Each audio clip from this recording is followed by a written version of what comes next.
Another chat with Quincy City Council President Nina Liang about the February 8th City Council meeting. Nina, it's just wall-to-wall council meetings in February. How are you? It is. I'm good. How are you? Doing well. Thanks for spending some time to chat with us about last night's meeting and keeping up the tradition of honoring COVID-19 heroes. Yes, we are. We had Council McCarthy actually brought in the folks from the Germantown Neighborhood Center to give them thanks for everything that they've done. I mean, they are an incredible organization outside of the pandemic, right? But then you think about everything that they have done, and obviously, you know, they're run by and coordinated by the South Shore YMCA.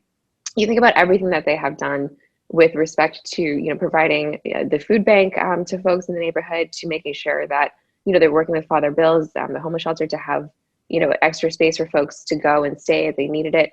And they just are an incredible team over there, you know, between both centers, but particularly Germantown Neighborhood Center. And you think about the area that they serve and the families that they serve and the kids that they serve, again, year round, in and outside of the pandemic, right? A lot of these organizations, I think, that we've had the pleasure of speaking with and honoring, do a phenomenal job across the city, even outside of the pandemic. So for them to keep up their services, you know, in a time when there's so many unknowns, I think is a testament to their commitment and giving back. Yeah, I know they've seen a tremendous increase in need for their food pantry. So if anybody wanted to help out, one simple way to do it would be to make a donation to the food pantry, either with food or with monetary or gift card donations. I know it will go to good use for sure. 100%, yes. Yep. Mm-hmm. There was, I guess, an ordinance committee meeting first before council. Is that right?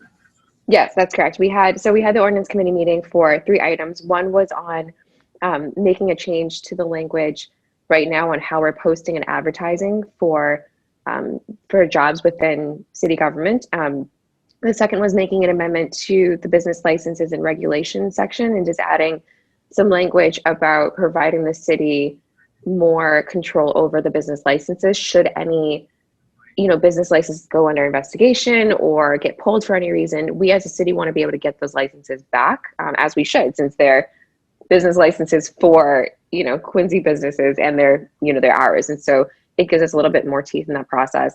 And then third was talking about, you know, just clarifying the definition of affordable housing across the city and, you know, creating some clear goals on what we need to do. So those 3 items have been pending in committee for a little bit now. And, you know, this was just a process for us to meet in committee to discuss those 3 items. Okay. Was there any action taken on any of them? On 2 out of 3. So the affordable housing one we had to hold on. We do still need to have a public conversation around that and engage the public with a public hearing. So we're going to have that prior to our regularly scheduled council meeting on March 1st at 6:30 p.m. And then we're going to be going into discussion. And at that point, if it goes to a vote, then we can. But we need to make sure we're engaging the public on that first. Okay. But the other 2 were reported out of committee?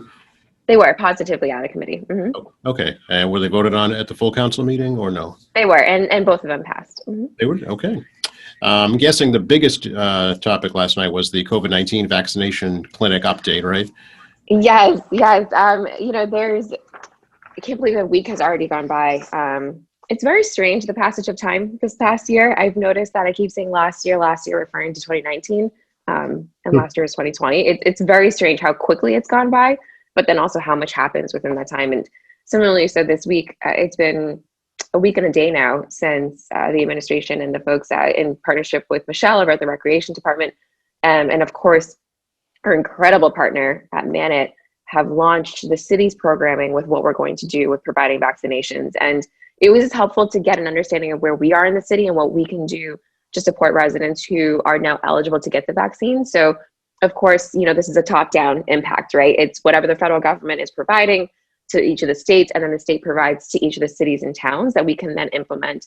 So too are they providing it to the hospitals and primary care doctors, right? And so it's really, I think, you know, you're a lot's happening all at once. And so just as a resident, right, if you and I become eligible, it's like, who do I call? What's the best resource to reach out to? Because there's so many different places that are implementing different policies around this, right? So it was really helpful to have Mr. Walker present things that we're doing here in the city. We do have a hotline set up for folks to call in both English and Chinese, which is great. And we also have the city website set up where people can go right online and go to a form and submit their name to, you know, be in the queue to get a vaccine as well. All that information is on the city's website at quincyma.gov/vaccines. encourage folks to go and check that out. They could also reach out directly to Manit too to schedule through their online portals and platform. They're doing this over at 180 Old Colony Avenue. And then they can also go to the state's website for statewide information on what the state is doing. That's the place I would encourage folks to go to take a look at the information for phases, because even within the 3 phases, you have like these little mini phases, you know? And so right now we're in phase 2, sort of mini phase or part 1, right? Where we're not fully through phase 2 yet. And so I encourage folks to definitely go to the state's website to look at what our state is doing in implementing those phases and who falls into, again, the different sections of those phases as well. Just some statistics and some great numbers to share with you. We average about 300 people a day for people who are signing up for appointments. We are vaccinating, I think at this point, again, it's been a week and a day, and we vaccinated close to about 1,000 people already. And yesterday when they were reporting it, just last week, I think it was last week alone, they had 500 at one point, 300 in one day actually vaccinated. And so it's starting to ramp up, and they're going to continue to ramp that up to make sure that we can meet the need. You know, the issue right now isn't the resources and the coordination around it. The city does a phenomenal job and making sure all hands are on deck, hitting the ground running, right? They've proven that time and time again that they do that very well. It's the supply at the end of the day. You know, it's not just, okay, well, the vaccines go into the federal government, to the state, and directly into the city of Quincy, right? They go to so many different places, again, to your primary care doctor, to your hospitals, right? To different pharmacies, you know, and so it's really a matter of supply right now. Yeah. Does, the fact that the city doesn't really have a health commissioner right now concern you? Yes and no. I think it's one of those things where, yes, of course, we want a commissioner, right, at all different, in all different departments of local government. However, you do need to also think about what that commissioner does and who they work with in their department, and everybody that actually implements the work within those departments. And the thing is, the commissioner is a piece of the health department, and there's a lot of people within the health department that are still there, have done this work throughout the pandemic last year, and will continue to do the work this year. And they are capable people in the health department, and they're the ones, again, also working through this. And again, we do have the partnership with Manit that has been incredibly, I think, really a great resource for us. And so there's still a lot of folks who are still here in the city, even without, that one position as a health commissioner. Of course, again, we do want that position filled. However, I do have confidence in the people that have been here throughout the pandemic under Ruth's leadership, as well as continuing to stay here and work through this vaccination program now. Yeah, I know in speaking with Cynthia Sierra at Manit, they too are concerned about supply. They're only as effective as the number of supply vaccines they can get. So it's going to be a longer haul, I think. Rather than a short sprint. Exactly, 100%. It's a matter of making sure we get our hands on as many vaccines as possible, and then turn that around as quickly as possible also. Yeah. So we're ready. We have everything set up. We have all the infrastructure set up. They've done a phenomenal job in doing it in a very short period of time. And we're ready to go. We are moving right now. We are ready to go right now. And hopefully we'll get more vaccines soon and can start moving through the phases more quickly. Yeah, I know there's been some clinics that have been taken right to the senior housing. That way those folks don't have to travel out at all. Brewster Ambulance, I think some firefighters doing vaccinations right in the housing projects. Yes, and that's something that, again, ideally, the more supply we get, the more quickly we can get through the most vulnerable population, I think, here in the city. Right. Will you have another update from the administration as the phases continue? Do you know? So they're providing daily updates on the social media platform with the city of Quincy. They do daily COVID-19 updates, and they have been doing that. And then as they progress as well and provide information to us, we can then push that out to our constituents also. So yeah, we're trying to stay in the know and help disseminate information as much as possible and be as supportive as possible in providing infrastructure to that network. Okay. Something else that's coming up soon is a joint meeting between City Council and School Committee to fill Anthony Andronico's old school committee seat. That's right. So another meeting back to back. We're having quite a flurry of meetings. It's been good. So we are meeting on the 16th. It's an off night for both the council and the school committee since it's a joint meeting. And council meets on Monday, school committee meets on Wednesday, so we're meeting on Tuesday, and it's going to be in person over at Quincy High School. We're all going to be super socially distanced, and it's going to be at 6:30 p.m. Okay. Do you have a candidate you'll be nominating? I still have to go through the folks who reached out who are interested. This process is a little bit different than the one that we conducted. The one that I coordinated along with my colleagues was as you know, the process where folks who were interested could submit their letter of intent and resume and then come before us and provide a statement before nominations were given. This process, it's just nominations and that's it. And so folks have been reaching out to us who are interested though with just phone calls or emails. And so I still want to make sure I'm having those conversations before making a decision. Okay. And is it a simple majority vote between the two bodies? So how does it work? That's correct. So somebody would need to receive a nomination and then a second, followed by a vote. And then similar to the city council appointment, it would need a majority in order to get the appointment. Okay. And as I understand it, that term, Anthony's school committee term, expires the end of this year. Is that right? Correct. Mm-hmm. Okay. And would that person that's appointed then be eligible to run for the full 4-year term?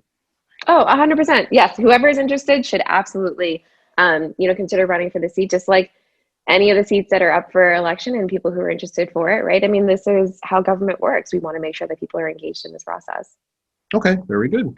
So maybe we will talk again before the end of February, Nina. You can't get rid of me that quickly, Jeff. That's fine with me. Hopefully my computer will work at that point and I don't have to do this on my phone. I apologize again, but I think this worked out okay, We're doing just fine. Nobody would know the difference. That's for sure.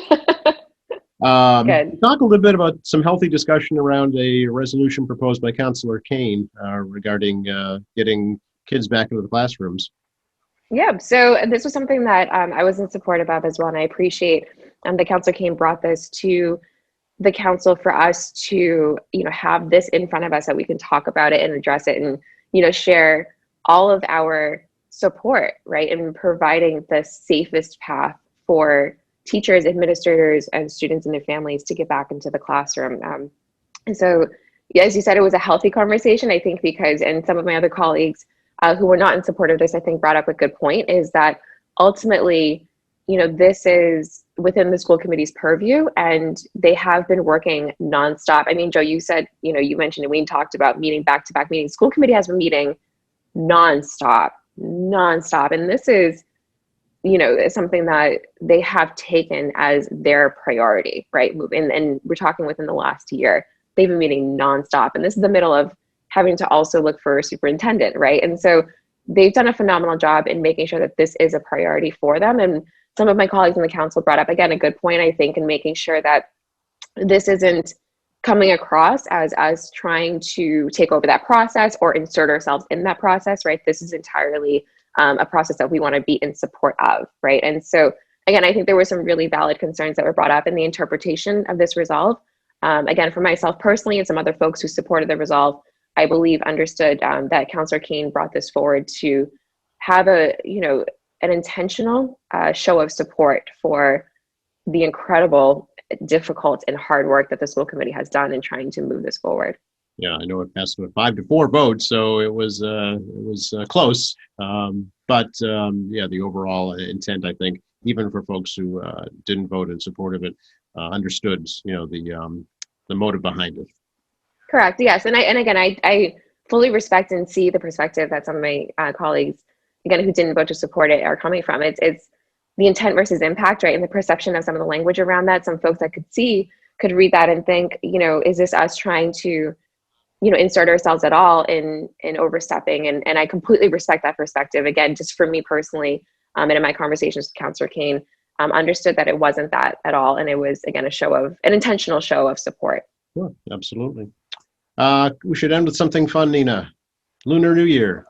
Yes, I'm so excited. As you can tell, I'm breaking out all of my red clothes. So I'm very excited. It's this Friday, February 12th. I will also just mention it's also my sister's birthday, which is fun. I don't recall the last time it's fallen on her birthday, but because the Chinese calendar changes, it doesn't, follow according to our calendar. And so I'm really excited to celebrate her birthday. Happy birthday, Eve, if you're out there watching. But yes, it's the Lunar New Year. It's the year of the ox, and it is It follows the year of the rat, which I think is pretty appropriate if you think about, the connotations with the rat. No, but in all seriousness, the year of the rat and what that means pretty much came true last year, with its sort of upset of things. And if you think of metaphors, it's like flipping a table, right? And that's very much what last year ended up being. And so when you come into the year of the ox, it's a lot of keeping your head down, refocusing, recentering, and more importantly, rebuilding, and I think that's very much what this year should be for all of us too. It is, of course, the underlying celebrations of family and hoping for prosperity, good health, good fortune. And so I do challenge folks to remember that as we go into the Lunar New Year, that it's always about making sure to take some time to celebrate with your loved ones, and to celebrate each other's, again, prosperity and good health and happiness. But more importantly, and particularly with the year of the ox, it's about, really just recentering yourself and focus on rebuilding, whatever that may be, rebuilding for what the new normal is for you and your loved ones, rebuilding, what the sort of professional life looks like for you and the professional capacity and schooling and all of the above, right? It's about really just reassessing, recentering, and rebuilding. So I hope folks will take that into consideration into the celebrations this weekend and take some time to log off and decompress and take some time to celebrate with your family and loved ones. Absolutely, yeah. We're proud here at Quincy Access Television to partner with Quincy Asian Resources to provide a virtual Lunar New Year celebration on Sunday, February the 14th. So we hope folks will log on, at least for that, and enjoy that virtual celebration. Yeah, it's sharing that kind of love and happiness, right, with one another, and being in community that you love, right? Community is family for a lot of people. So come and join your family in celebrating that. And I'm so glad that, you're going to be working over at QATV to share that out to folks and make sure that people have a platform to celebrate. It's so tough. That celebration every year is such a testament to the city's diversity, right? And it has just blown up over the years. And so to then have it not be something that we can physically go to is really upsetting. However, to know that all of you over at QATV are making it still an accessible event is incredible. So I'm so grateful to all of you to providing that to all of us. Oh, yeah, we're happy to do it. Absolutely. It's the 33rd annual. And with that, I will wish you a Gong Hei Fo Choi. Thank you so much. Gong Hei Fo Choi. Thanks, Nina. We'll catch up again soon. Sounds good. Happy New Year, Joe. Bye-bye. Bye.